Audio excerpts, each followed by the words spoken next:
고린도전서 10장 23절부터 33절까지 말씀입니다. 오늘 말씀은 8장에서부터 시작된 10장까지 이 우상에게 바쳐진 제물을 먹어도 되는가, 이 문제가 이제 마무리되고 있습니다. 사도 바울은 계속해서 오늘 이 복음을 위해서, 이 믿음이 연약한 자들을 위해서 나의 자유와 권리를 내려놓을 수 있는가라고 묻고 있습니다. 우리가 또 굉장히 중요한 장이죠. 10장이 1절부터 우리가 지난번 민수기에서 보았던 내용이 나오는데, 이제 그 근원이 되는 창세기 2장을 보시면 이 하나님 경계에 대한 이 이야기의 원형 이야기가 나옵니다. 좀 어제 말씀과 일맥상통한데, 우리 2장 창세기 2장 16절 보시면 하나님께서 이렇게 사람에게 명하시죠. 이 하나님께서 그 사람에게 명하여 이르시되 이 동산 안에 있는 각종 나무의 열매는 내가 임으로 먹되, 그래서 임으로, 영어로 보면 이제 freely라 되어 있습니다. 그래서 자기가 너가 원하는 대로, 너가 바라는 대로 자유함으로 먹어라, 이렇게 되어 있는데, 임으로 먹되 모든 것은 먹어라. 그러나 오늘 말로 하면 자유를 그렇게 자유롭게 다 먹어라. 그러나 동산 중앙에 있는 어떤 나무요?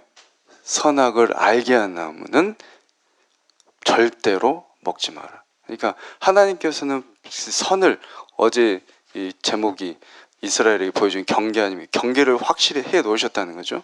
그래서 여기 무트라고 하는데, 무트가 이제 동사가 두 번 히브리어서가 반복되면은 강한 명령입니다. 그래서 절대 먹지 마라. 먹으면 어떻게 된다?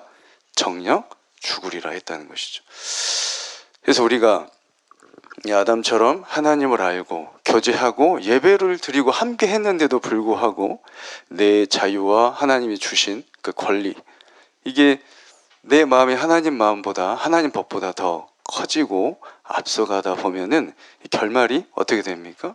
동산에서 추방이 되고, 또 그게 아담이었고 또 가인이었고, 그리고 우리가 계속 보고 있는 출애굽기, 그리고 민수기의 어제 말씀의 그 사건이죠.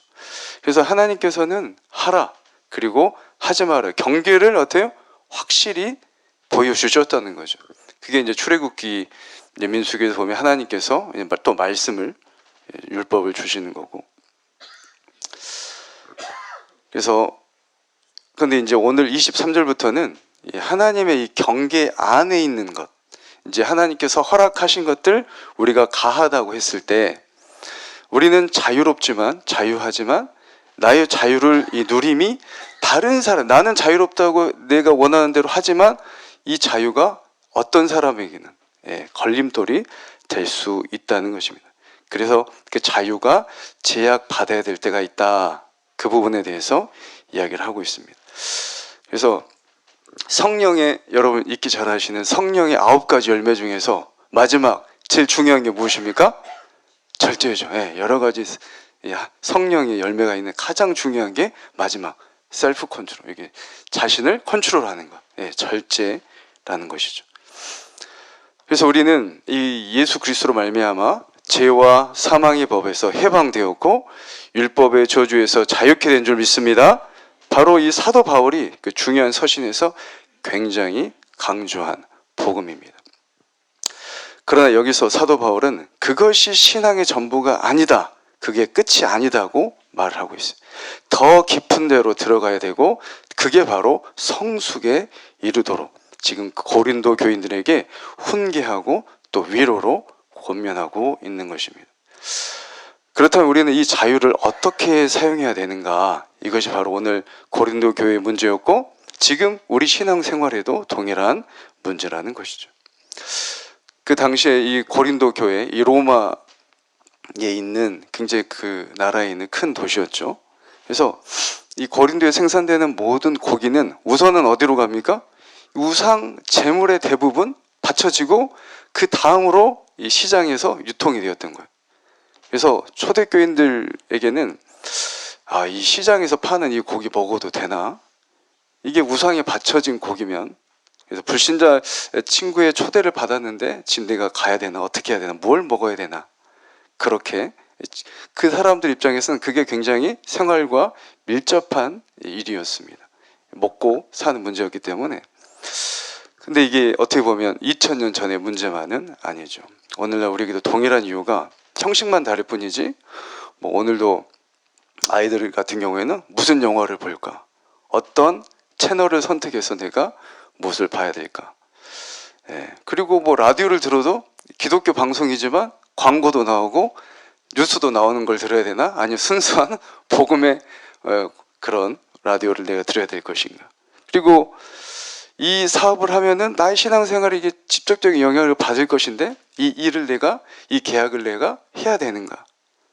그리고 또 카톡방 보면은 굉장히 방이 많지 않습니까? 근데 내가 글을 올릴 때 나는 이게 정말 맞는 말이고, 나를 내가 엄청 걱정해가지고 올리는 글이고, 그런데 내가 이걸 올렸을 때 분명히 이거 나와 정치적 색깔이 다른 사람이 또 싫어하는 사람도 있을 것인데, 그런 부분이 분명히 있다는 것이죠.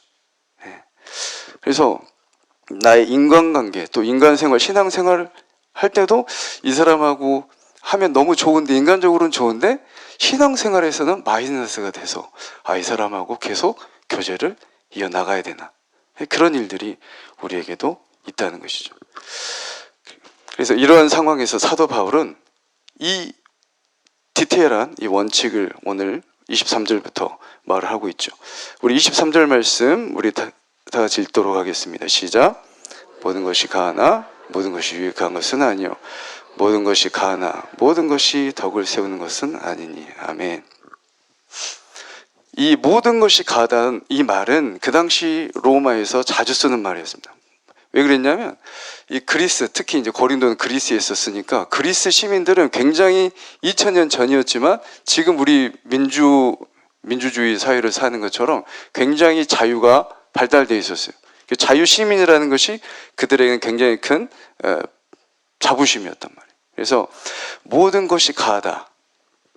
우리는 자유 시민이기 때문에 모든 것을 할 수 있고 모든 것이 가하다는 거예요.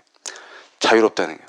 그래서 이 고린도 교인들은 이 바울이 전한 이 복음조차도 어떻게 보면 오용해가지고 이 세상에서 그들이 말하는 자유, 그 자유의 정의를 하나님의 법이 엄연히 있는 교회까지 주장한 것입니다.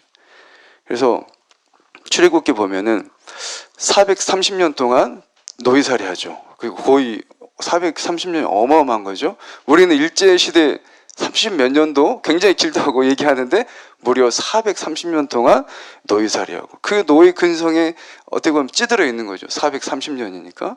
그런데 하나님께서 어떻게 하셨습니까? 때가 차니 하나님의 때에 출애굽을 시켜주셨죠. 그리고 자유를 주신 것입니다. 그래서 오늘 고린도전서 10장의 내용처럼 근데 자유를 주셨는데 그 안에서 하나님과 동행하는데 하늘에서 어제 말씀이죠. 하늘에서 신령한 음료도 먹고 그게 또 예수 그리스도. 어떻게 보면 하나님과 동행한 삶이죠. 그런데 그 안에서 죄가 나오고 자신들의 그리고 하나님이 세우신 모세에게까지 자기들의 자유가 뭔가 좀 안 된다고 생각하니까 반란을 일으키고 하나님이 그렇게 노예에서 430년간 노예살이에서 해방을 시켜주시고 자유를 주셨음에도 어때요? 그 자신들의 자유 때문에 그거를 컨트롤하지 못하는 것을 보는 것이죠. 자기 뜻대로 가버립니다. 하나님의 뜻이 아닌 자기 뜻이 더 커져버리죠. 이제 그런 게 이제 고라의 사건이고 그렇지 않습니까? 그래서 자유를 하나님께서 선물로 주셨음에도 그 자유를 선용하지 못하고 더 넘어가서 이 방종으로 가버리는 것이죠. 어떻게 보면 현대를 살아가는 우리에게도 마찬가지죠. 지금 여러분도 많이 들어보셨겠지만 뭐 포스트 모더니즘이다.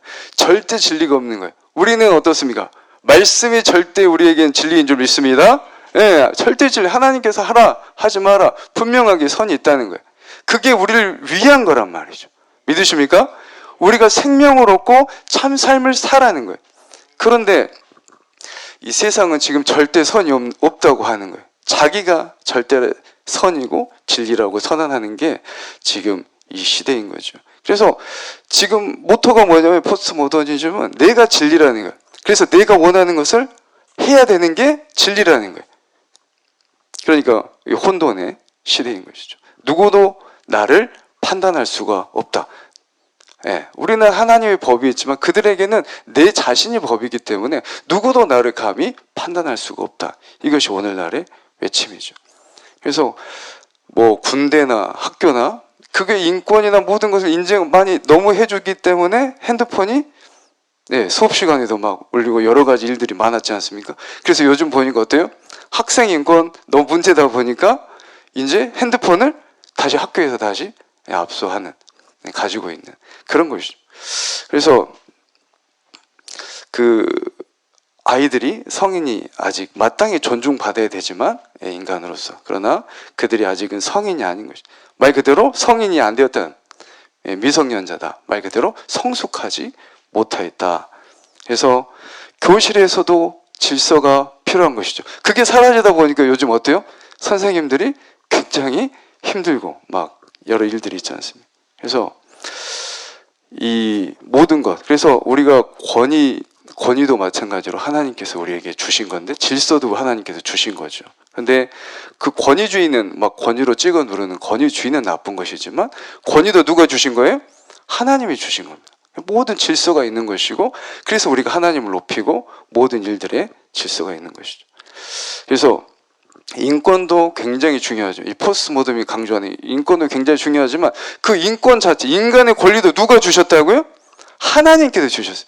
그래서 막 지금은 이 영국 같은 데는 하나님이 굉장히 선교의 나라였죠. 엄청난 목사님들, 찰스 스펄전도 있고 엄청난 곳이 영국이었어요. 그 사람들이 다 미국 사람들이었고 다 우리를 전도했고.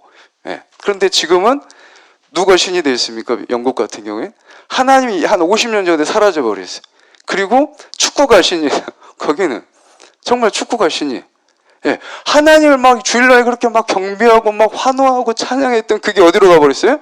하나님이 없고 인권 막 포스트 모더니즘이 가다 보니까 하나님 잃어버리다 보니까 이상한 데로 가는 거예요. 허망한 데를 쫓고 있는 거예요. 근데 그 사람들은 모르죠. 그렇게 된다는 것이죠. 그래서 천부인권 막 17세기 막 여러분도 뭐 고등학교 배우셨겠지만, 인권도 누가 주셨다? 천부인권. 하나님 아버지가 주신 그 권리란 말. 그거를 잊어버리고 사는 거죠. 그래서 바울은 이렇게 묻는 것이죠. 너희가 자유롭게 행하는 그 모든 것에서 첫째 뭐라고요? 오늘 23절 보니까 유익하냐? 여기서는 선악의 문제가 아니에요. 그것이 유익한가를 먼저 따져보라는 거예요. 둘째는 그것이 너희 공동체의 덕을 세우냐. 여러분, 이것이 바로 성숙한 그리스도인과 미성숙한 그리스도인의 차이라고 이 사도 바울이 이 얘기를 하는 것이죠. 그래서 미성숙한 그리스도인들, 이제 젖을 먹고 있는 그리스도인들이 고린도 교회, 이 사람 지금 사도 바울이 말하는 것은 이 고린도 교인들은 대부분 사람들이 내가 이것을 누릴 수 있는가에 집중한다는 거죠. 내게 유익한가? 나한테 지금 유익한가? 이 모든 것들이 그렇게 묻습니다. 그러나 성숙한 그리스도인들은 이것이 오늘 말씀처럼 다른 사람들에게 유익한가? 그 부분을 얘기하고 있는 거예요. 내 공동체에 지금 유익한가라고 묻는다는 것입니다. 그래서 33절 마찬가지죠. 그리고 24절 우리 다 같이 읽어보도록 하겠습니다. 시작. 누구든지 자기의 유익을 구하지 말고 남의 유익을 구하라. 아멘. 그래서 다시 말씀드리지만 이 부분은 하나님의 경계 안에 있는 거예요. 그래서 흑백 논리가 아니고 옳고 그름의 문제가 아니고 어떤 것이 유익하냐, 내가 이 자유로움을 행했을 때, 어떤 행위를 했을 때 이게 내 이 자유가 이 공동체에 덕을 끼치느냐, 바로 성령님의 지혜가 필요한 것입니다. 그래서 24절 우리가 금방 읽은 대로 세상은 어떻게 말합니까? 너의 유익을 구해, 너의 권리를 주장해, 너가 진짜 원하는 게 뭐야, 너 진짜 원하는 대로 삶을 살라고 하는 게 요즘의 시대예요. 물론 맞는 말이죠. 육으로 보면, 인간적으로 보면. 그러나 성경 오늘 말씀은 어떻게 말씀하고 있습니까? 정반대로 복음은 얘기하고 있다는 거죠. 자기 유익을 구하지 말라는 거예요. 공동체 안에서 자기 유익보다 어떻게 하라고 합니까? 남의 유익을 구하라. 얼마나 이게 우리 저를 봤을 때도 그러고 우리의 본성에, 인간의 본성이 역행하는 말입니까? 우리 본성은 누구 중심적이에요? 원래 자기중심적. 예. 그러나 믿음이 약한 자, 그리고 지금 복음을 들어야 할 자들을 위해서 어떻게 하라고요? 나의 그 자유를 제한하라는 거예요. 그래서 사도 바울은 이 8장 1절에 이 지식, 교만을 경계하면서도 교리적으로, 지식적으로 알고 있는, 너희들이 알고 있는 그 자유, 그 권리보다 사랑과 덕을 행하기를 힘쓰라고 말을 하고 있습니다. 나 혼자라면 여러분 덕은 아무 필요 없어요. 나 혼자면 내 자유대로 하면 됩니다. 내 혼자 내 방에 있으면 내 마음대로 해도 돼요.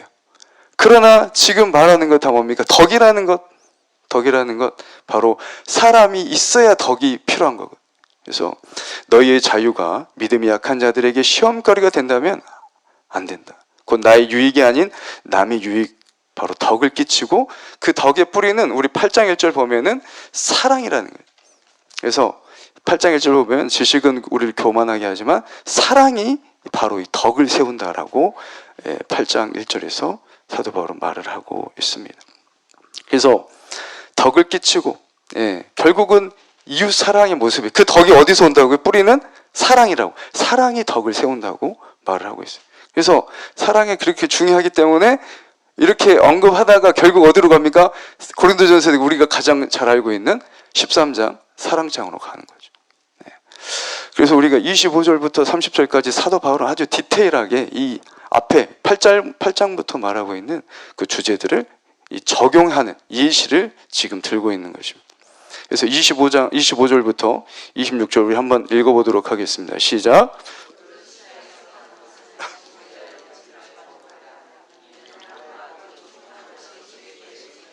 아멘. 믿음만 있다면 우리에게는 이 음식의 문제는 자유입니다. 결국 모든 고기나 음식도 어때요? 모든 것은 하나님으로부터 왔기 때문에. 그래서 지금 9장, 10장에서 말하는 건 뭐냐면 우리 18절부터 22절 말씀이죠. 제사를 드리고 있어. 우상 숭배하는 제물은 가면 돼요, 안 돼요? 안 되는 거예요. 제사 우리 드릴 때 가면 되는, 절대 안 되는 거란 말이에요. 거기 음식 먹으면 돼요, 안 돼요? 안 되란 말이에요. 왜? 지금 우리가 깨어가지고 모든 게 지금 귀신아, 자기는 조상한테 하고 있지만 결국 귀신, 여기 지금 말하고 있잖아요. 귀신과 교제한 자가 절대 되면 안 된다. 영의 일이기 때문에. 그러나 이미 끝났어요. 그게 이제 유통이 돼가지고 시장에서 판단 말이에요, 그 고기를. 그때는 어때요? 묻지 말고, 그래서 말하죠. 사도 바울은 어때요? 25절에서. 시장에 파 양심을 묻지 말고 그냥 먹으라는 거예요. 이건 지금 뭘 위한 고기입니까? 식량이란 말이에요, 식량. 그러니까 우리 먹어도 가하다는 거예요. 예. 그거 먹기 위해서 시장으로 지금 나왔기 때문에. 그래서 하나님께서 사도 바울 이런 말을 하잖아요. 하나님께 창조하신 모든 것이 어때요? 선하다. 모든 걸 선하다. 그래서 우리가 감사함으로 먹으면 어때요? 버릴 것이 하나도 없다. 그래서 또 27절 보면은 누가 나를 초대했어요? 불신자가 나를 초대했어요? 그럴 때 어떻게 하라고요? 무엇이든 양심을 위하여 묻지 말고 그냥 먹으라는 거 말. 그런데 우리 29절 다 같이 읽겠습니다. 시작. 남의 것이 아니 어찌하여 내 자유가 남의 양심으로만 판단을 받. 그리고 28절입니다. 시작. 누가 너희에게 이것이 재물이라 말하거든 알게 한 자와 그 양심을 위하여 어떻게 해요? 그 모든 것이 그 옆에 있는 믿음이 연약한 자가 있는데 이 고기가 우상에서 이렇게 제물했던 고기라고 누가 말을 해줬어요. 그러면은 내 혼자 있을 때는 내 믿음이 있으니까 먹을 수 있지만 지금 믿음이 약한 사람이에요. 이거는 그래도 우상한테 했던 거라 좀 꺼름직한데, 이런 사람이 있다면, 쉽게 말해서 우리가 새신자나 믿음이 연약한 자가 있다면 어때요? 나의 자유, 나의 믿음을 어떻게 하라는 거예요? 조금 제한하라는 거예요. 아멘? 그래서 그 사람이 상처받지 않도록, 그 사람이 넘어지지 않도록, 이게 걸려 넘어지는 것이 되지 않도록 너희가 그렇게 하라는 거예요. 잘못하면 나는 괜찮지만 누가 실족해요? 믿음이 연약한 자가 실족할 수 있기 때문에. 그래서 이 연약한 자의 양심을 위해서 너의 자유를 제한해라. 다른 말로 하면 오해살 행동하지 말아라. 사도 바울은 그래서 내가 그런 오해를 받느니, 내가 그런 고기 앞에서 내가 그렇게 오해를 받느니 이 사람들 조금이라도 내가 실족할 것 같으면 어떻게 한다고 그래요? 8장에 보면 나는 영원히 고기 안 먹겠다라고 엄청난 선언을 하는 거예요. 나 때문에 조금이라도 실족한 사람이 발생할 수 있다면, 예, 복음을 위해서 완전히 그 자신의 자유를 포기해버려. 어떤 자유입니까? 고기 먹을 자유. 여러분, 고기 얼마 맛있습니까? 그렇죠? 근데 그 자유를 내가 포기하겠다, 평생. 어떤 걸 위해서요? 복음을 위해서. 연약한 자를 위해서. 엄청난 다짐이죠. 그래서 여러분, 고기 먹는 거 죄가 아니죠. 그래서 우상은 아무것도 아니라는 지식을 이 사람들이나 우리도 알고 있어요. 그러나 사도 바울은 그의 지식과 이 자유를 사용하지 않겠다는 거예요. 무엇을 위해서요? 이 공동체의 덕을 위해 석을 세우지 못한다면 내가 그러지 않겠다는 거예요. 그래서 이 삶을 사는 그 근원에는 바로 하나님을 사랑하는 바로 사도 바울의 마음이 가득했기 때문입니다. 그래서 여러분, 도덕, 다 사람 공동체에서 필요한 게 덕이란 말이에요. 그래서 덕인 거예요. 덕덕자가 있는 거예요. 모든 나 혼자면 덕은 없어요. 볼추는 우리가 공동 생활을 하기 때문에 뭐가 필요한 거예요? 덕스러움이 필요한 거예요. 덕스러움. 성경에서 나온다는 거예요. 그 덕은 바로 사랑에서 나온다는 거예요.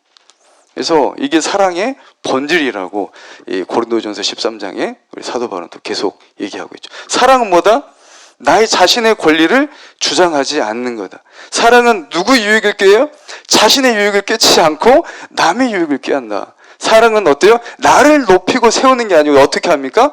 바로 주님의 마음으로 내가 사랑하고 아끼는 그 사람을 세워준다는 거예요. 그래서 8장 1절에 사랑이 덕을 세운다라고 굉장히 중요한 말을 하고 있죠. 이제 마지막으로 가서 우리 31절 말씀 다 같이 읽어보도록 하겠습니다. 시작. 그런즉 너희가 먹든지 마시든지 무엇을 하든지 다 하나님의 영광을 위하여 하라. 아멘. 그래서 나의 자유를 제한하는 것, 남의 유익을 위해서가 우리가 1번으로 보았다면 두 번째로 또 우리가 봐야 될 거는 더 중요한 것이죠. 나의 자유가 하나님의 영광을 위해서 어때요? 제한될 수도 있고 또 적극적으로 쓰일 수도 있다는 것입니다. 그래서 내가 무엇을 먹으면 이게 내가 지금 먹으면 다른 사람에게 뭐가 돼요? 하나님의 영광을 가릴 수도 있는 것이고 내가 이 일을 행할 때 하나님의 영광을 드높일 수도 있는 거예요. 그러니까 먹든지 마시든지 우리는 사람들이 있을 때 연약한 자이기 때문에 어떻게 해야 된다고요? 하나님의 무엇이든지 하나님의 영광을 위해서 살아야 될 줄 믿습니다. 그게 우리의 삶이라는 거예요. 나의 삶의 그 행동 하나하나가 하나님께 영광이 되게 살아가는 거예요. 사도 바울은 그런 삶을 살았다는 거예요. 그래서 하나님께 영광을 돌리고 그렇게 되면 어떻게 됩니까? 사도행전 교회가 그랬잖아요. 사도행전 보면 초대교인들이 얼마나 행실이 빛과 소금이었는지 하나님께 안 믿는 자들이 영광을 돌렸다 그래요. 야, 진짜 너희를 보니까 하나님이 진짜 살아계시구나 이랬다고 사도행전에 나오지 않습니까? 그런데 또 반대로 어때요? 야, 이런 행동을 했을 때 하나님의 영광을 가질 수도 있는 것이죠. 예. 그래서 우리는 먹든지 마시든지 우리의 삶을 말하는 거예요. 말보다는 삶을 얘기하고 있는 거예요. 여기서 나의 행동과 삶이 모든 자들에게 하나님의 영광이 되는 삶을 살라고 지금 사도 바울은 이야기하고 있는 것입니다. 그래서 절제해라. 우리가 이것을 먹고 마시고 할 때 하나님의 영광 가리는 거 우리가 알고 있다면 절제하라는 거예요. 그러므로 32절, 33절 말씀 우리 다 같이 읽도록 하겠습니다. 시작. 유대인에게나 헬라인에게나 나와 같이 모든 일에 모든 사람을 기쁘게 하여 자신의 유익을 구하지 아니하고 많은 사람. 아멘. 네. 걸림되지 않고 다른 사람에게 걸림도 될 일 하지 말고 나보다 어때요? 공동체 안에서는 남의 유익을 위해서 구하라. 그것이 중요한 일임을 말하고 있습니다. 바로 우리가 신앙생활하고 수고하고 노력하는 이유 결국은 뭐예요? 고린도전서 1장에 뭐라고 나오면 우리가 지금 이렇게 수고하고 애쓰는 이유가 무엇입니까? 결국 나의 영혼 구원을 위해서 우리 신앙생활을 한다고 베드로는 말을 하고 있단 말이에요. 여기도 마찬가지란 말이에요. 결국은 누굴 위해서요? 그 사람들의 유익인데 왜 우리가 이렇게 삶을 살아야 돼? 나의 자유를 절제해야 됩니까? 그들로 구원을 얻게끔 해야 되기 때문에. 아멘. 그 사람도 우리와 동일하게 하나님의 생명을 맛보고 영원한 삶, 천국의 삶 살아야 될 줄 믿습니다. 그것을 위해서 우리가 수고하고 나의 자유를 절제하고 하나님의 영광을 위해서 사는 것입니다. 그래서 나의 권리와 나의 자유 의지를 앞세우기보다 성령님의 지혜를 구하고 또 기도로 묻는 것. 하나님께 묻는 것. 그래서 나의 유익과 만족을 하나님의 영광을 위해서 스스로 절제하고 포기하고 내려놓는 것을 사도 바울은 지금 말씀을 하고 있습니다. 그래서 이처럼 저 여러분 모두가 하나님이 기뻐하시는 신앙한 이 성숙한 신앙이 되셔서 이 성령님이 주신 열매 많이 맺으시고 주님 오실 그날에 잘하였다 칭찬받을 수 있는 저 여러분 다 되시기를 주님의 이름으로 축복합니다. 기도하겠습니다.